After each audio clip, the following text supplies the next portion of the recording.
Okay, so we are in a new location today. From this morning, we're at one location unpacking nukes. We're at a different location. This location is one of two mating yards that I operate and use to breed queens in my breeding program. The Connecticut River is just behind us here. We're in a valley, the Connecticut River Valley. From here, the next mating yard that I have is across the river in Vermont. We're in New Hampshire where we stand now.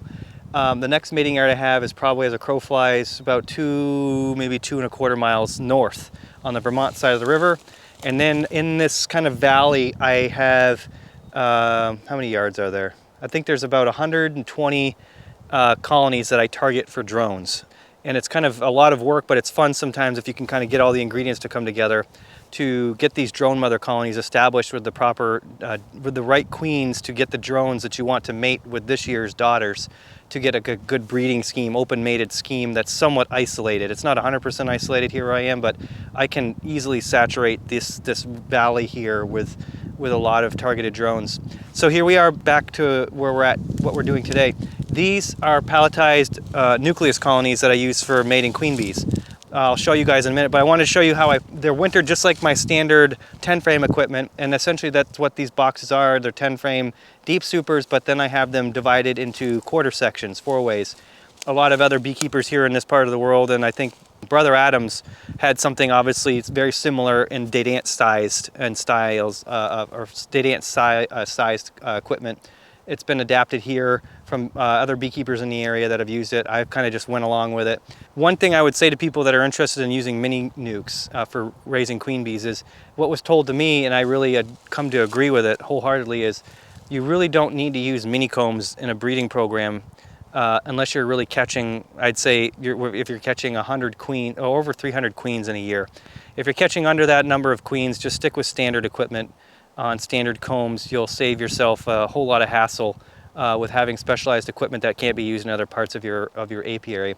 So being that I do raise quite a bit of queens, I mean, there's people doing this where I'm a drop in the bucket, but for me, I'll have 2 yards. This yard has 50 4-way, so there's 200 nukes here when they're all ready to go and ready to have queens mated. And then the other location, last year I think we had 45, but this year we're going to get 200 mating nukes going in each location, so there'll be a total of 400 mating nukes in each location. And I always figure a catch rate, you know, with queen bees coming out of these in the season we're raising queens to be around 75%, which is pretty much the industry average for mated queens. So that's what we're going to do. We're going to pack these. I got the covers off the lids already. We're going to take the wraps off, tar paper wraps off, and then we'll come back. I want to show you guys what these look like coming right out of winter and how they're configured.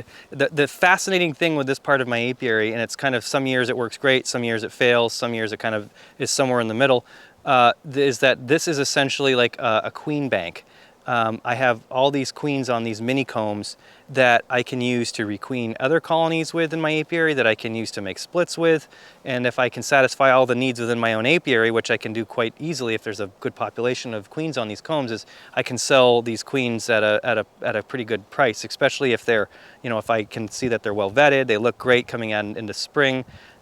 These queens are at the prime of their life for productivity, and they're already vetted through one winter. You can do a lot with maintaining and kind of managing a population of bees just for queens to be, you know, kind of stationed on, and to keep a little colony of bees going, to keep queens going. We'll unpack these. We'll be right back to show you what they look like here in a minute.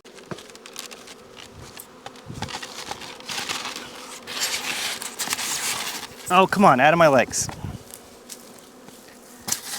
They just love you so much. I know. I do too, but I don't love them that much.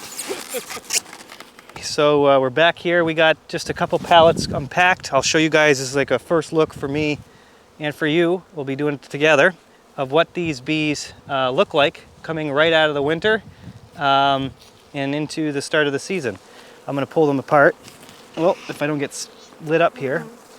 Got to watch where you put your fingers on these boxes. There's corners on entrances on every corner, being that some of these are still 4-ways from last year. Most of these are kind of consolidated into 2 nukes. I'll show you here in a minute what I mean. Let me just get these pulled apart. If I had a perfect way to do this, it would you'd want to do this while it's still cold, because the bees need to orient to the locations on the pallet and to their boxes. So obviously, you know, I can't wait around for the perfect weather, and the weather is just going to start to warm up here. I'm just doing this, you know, in the middle of the day while it's, I think, 60 or 65 out right now. Beautiful day. Feels hot. Got that thick blood from the winters. Here we go. Unpacking these bees. What do they look like? Wow, look at this. So, gives you a good idea. This is a 4-way. Here's the feeders. One nuke here, one there, one there. So you can see these guys look great. These guys look okay. These are failing or have failed altogether. So there's three queens or 3 nucleus colonies alive in this box, which is really great because I only need, you know, 2 to keep everything going. So there's one there. So again, I'm looking at these as queen banks. How many queens do I have at my use right now? This is a double. No, this is a triple. 1, 2, barely 3, but I'm pretty sure if there's a queen there, you know, if I have a queen that's viable and ready to go, that's all I'm looking for. So there's 3. So what do we have here? This is 3 and 3. There's 6 queens. What do we got here? Whoa, we got another 4-way. All right, this is doing very well. They're all alive. They have honey. There's 4 colonies alive in that box. So I have 4 queens. What do we got on this one?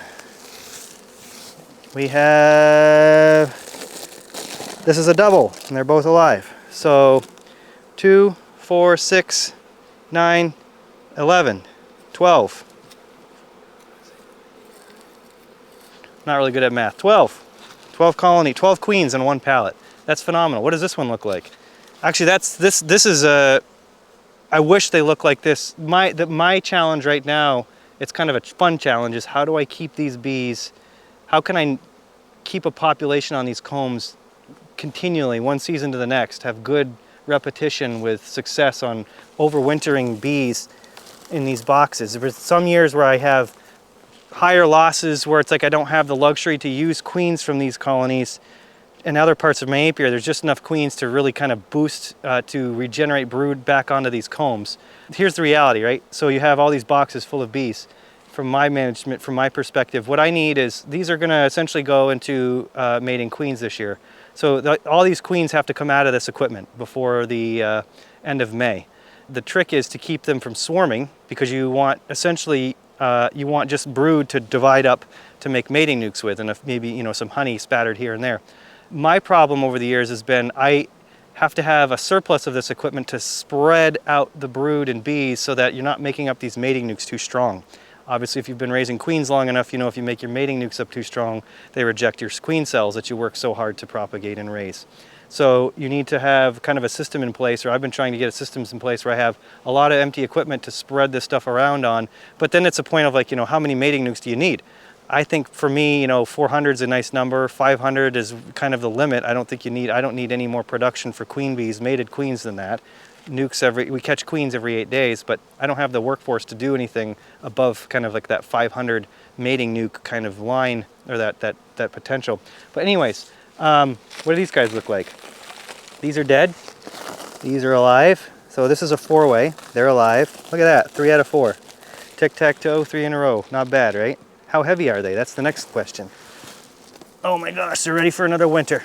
I open fed this yard last year. I had 2 drums, 100 gallons of syrup that I filled, I think twice, maybe once, I can't remember. Anyways, there's 200 gallons of syrup that I had in 55-gallon drums. I haven't really been open feeding a lot in the last couple of seasons. Last year, I really kind of bought into it wholesale because it's so easy, and I'm in a pretty isolated area where I don't have a lot of other beekeepers, or that, you know, I have to be mindful of if they have supers on. I only I only open feed, or I've only open fed in the fall. So for me, that's September right up until that first week of October.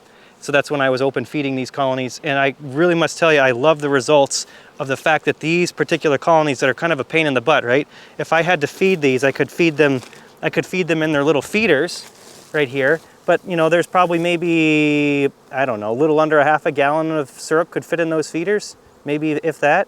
So you don't get a lot of feed in them. So it's a pain in the butt if these start kind of running light for honey. And then to go around and swap frames of honey around, it's just a nightmare. So if you can pack these things full of syrup and get them, you know, to cap and have some stores, carbohydrates going into the winter, and then here we are in the first part of April, right in time for them to take advantage of the next nectar flow without having for me to feed them. Oh my gosh, life is great, right? Life as a beekeeper for me is easy. So that's kind of what I'm thinking, you know, going forward, and my thoughts and all of this.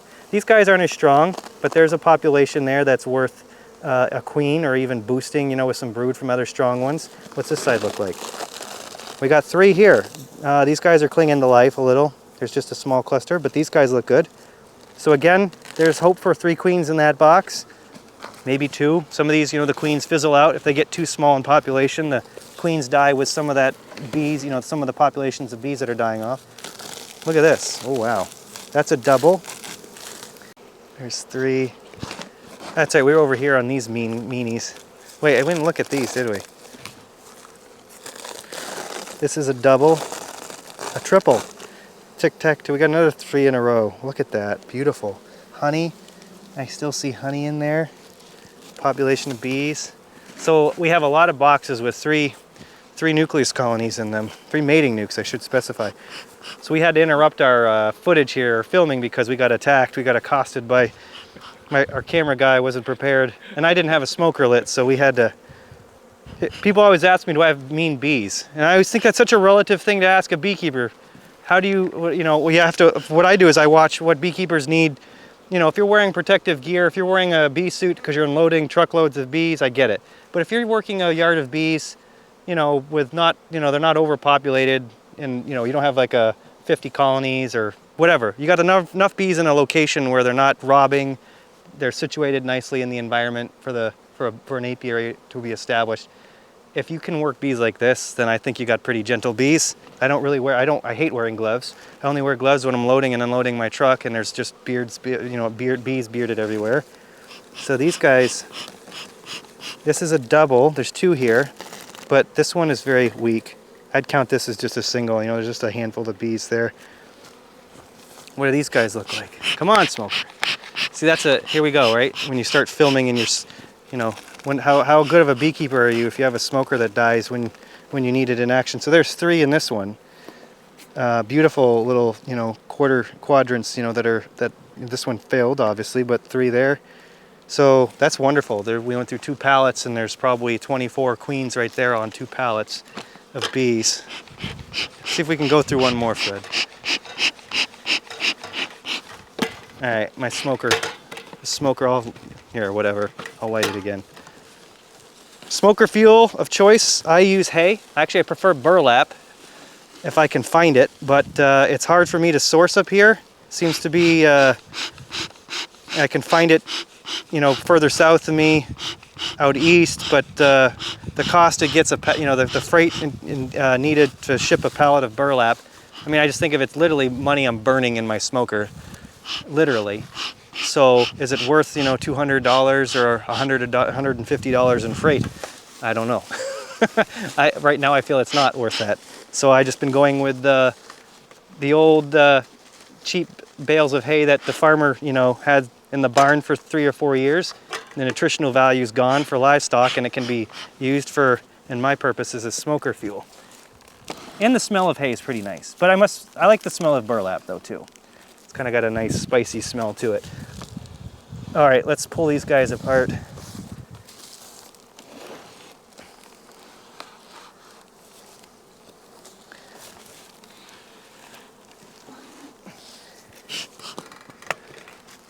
All right, what do they look like? That's the question.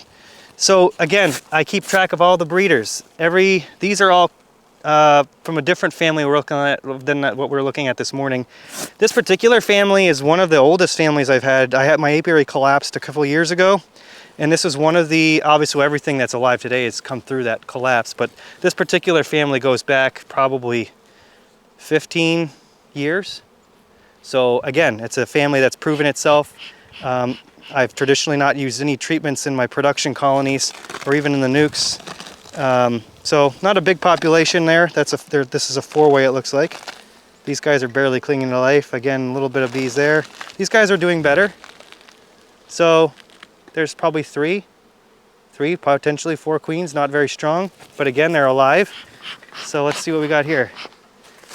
That's the thing, I'm looking just for the sake of queens on these colonies. I need probably, ideally, I only need about a third of these to really survive for me to build them back up and to get brood on all these combs again. If they, is that a hive beetle? Look at that. Is it, I don't know if it, I should have not just crushed it. It didn't scurry off, so I'm assuming it was dead. So there's been a lot of discussion too. Do hive beetles survive the winter? Sure they do. Are they fertile after coming through the winter? I think they are. We don't have this, these guys are barely clinging to life here. So I'd say there's one here that's doing well. But there's that pallet. So we got some good pallets and some not so good ones. But at this point, you know, like I have more bees on this equipment than really I need. So I'm not too worried about it if I have a few that are fizzled out on me. Because just to stay ahead of these guys to keep them from swarming, I take the queens out and stack them up, and then the queens left behind have room to build up a population that then again, like I mentioned, I come through and tear them down, and for me it'd be in May, late May, to make mating nukes. And at this rate, these guys are going to be way too strong with way too much brood before I can use them. So these guys are a double, it looks like. Sometimes I get helpless. Again, help is hard to find. You got to keep these feeders pushed out off the sidewalls to keep moths at bay, keep beetles from, well, again, I'm not worried about beetles. We don't have beetle issues at the moment. But I just hate having feeders up against the supers like that, at the side of the supers, where there's no space for bees to get in. So this is a triple, but this queen failed as a drone layer. I see a bunch of drones there. And this is, so we got 2 in a box. 2. What do we got here? This looks like a 3 or a 4-way. This is a 3-way with 2 alive. I shouldn't smoke them down before, well, what is this? This is a failed, they are barely alive. It's a double with just a little couple of bees, you know, way at the end there, clinging to life. What do these guys look like? Oh, they died. That doesn't look good. They starved. Yep, they starved out. Haven't seen a lot of that this year. Did they starve or what here? Yes, they did.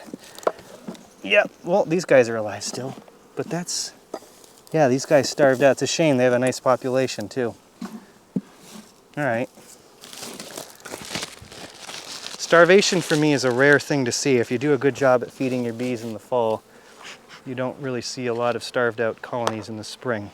It's amazing at how heavy these things are still. It's almost kind of not so good. If they're too heavy, it's not good because then they don't have space to, you know, for the queens to lay. But right now with not a huge honey flow, they're going to consume more honey than they find. So they're going to create a nice empty cavity in the combs for brood before they start packing it in again with nectar. What do we got? This is a 3-way. There's 2 there. Again, a week. And this is a nice thing to show you guys because I usually don't winter a lot of these this way in quadrants. I usually consolidate everything into doubles. And so to show you guys what all these 4-ways look like, and even 3-ways, we have these like pitiful little populations of bees surviving. So there's a nice little cluster there that's viable. But, you know, there's 2 here clinging to life. This is a nice little cluster there. On this side, what do we got? We got 2 nice, you know, that's a healthy population on a 3-way box of 3 nukes. Are they heavy? They're a little light. What do we got here? 3. I'd say 2 because there's barely any bees alive in that one. But we got 3 alive there. What's funny, I've been paying attention, is obviously when these are pushed together, the nukes on the inside of these boxes should have, you know, in my line of thinking is that they should fare better, right? They're protected.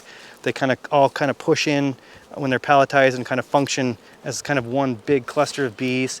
And what I've been seeing since we've unpacked these is that the bees on the exterior are the ones that look good.